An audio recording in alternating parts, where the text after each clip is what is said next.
నేను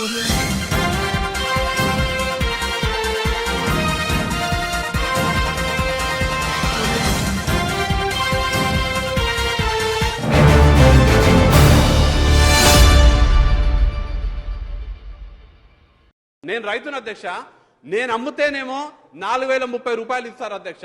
మళ్ళీ నేను అమ్మిన ధాన్యాన్నే మిడిల్ మెన్ దగ్గర, దళారుల దగ్గర 9000 రూపాయలకి ప్రభుత్వం కొంటది అధ్యక్ష.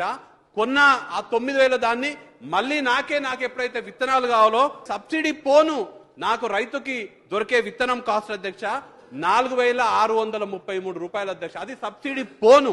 సబ్సిడీ లేకుండా అయితే అధ్యక్ష 9300 రూపాయలు అధ్యక్ష. నా బాధ ఏంటంటే అధ్యక్ష, నేను అమ్ముతేనేమో 4030 రూపాయలు ఇస్తారు అధ్యక్ష. నేను విత్తనమేనిక నేను కొనాలంటేనేమో ప్రభుత్వం చెప్పే ధర 9300 రూపాయలు అధ్యక్ష. ఇది ఎక్కడ న్యాయం అధ్యక్ష? నేను అధ్యక్ష, రైతుల రోడ్ల మీద పడుతున్నారు అధ్యక్ష. కనీసం వాళ్ళ తరఫున మాట్లాడనివ్వకపోతే మీరు దళారులకు అనుకూలమైన ప్రభుత్వంగా కాకుండా రైతులకు అనుకూలంగా ఉండే ప్రభుత్వం అనేటువంటి నిర్ణయాలు తీసుకోండి.